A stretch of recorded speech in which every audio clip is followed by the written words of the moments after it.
இப்ப ஒருத்தர் நம்மளுக்கு பண்ணி கொடுத்துருக்காரு, கம்மி ரேட்ல தான் பண்ணி கொடுத்துருக்காரு. சரிங்க. 2500க்கு பண்ணி கொடுத்தாரு. வெப்சைட் எல்லாமே டொமைன் எல்லாம் ஃப்ரீயா. ஓகே.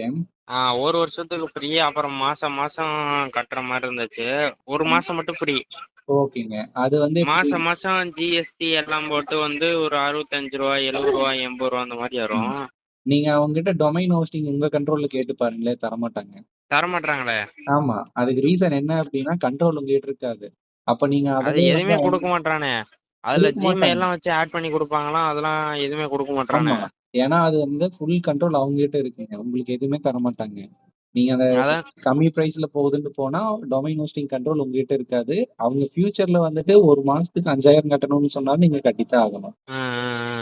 ஸோ நாங்க பாத்தீங்கன்னா டொமைன் ஹோஸ்டிங் எல்லாமே வந்து ப்ராப்பரா என்ன பண்ணணுமோ அது பண்ணி ரெஜிஸ்டர் பண்ணிடுவோம். நீங்க டொமைன் ஹோஸ்டிங் கண்ட்ரோல் உங்க சைட்ல கேட்டாலும் நாங்க ஃபியூச்சர்ல மூவ் பண்ணி கொடுத்துருப்போம்.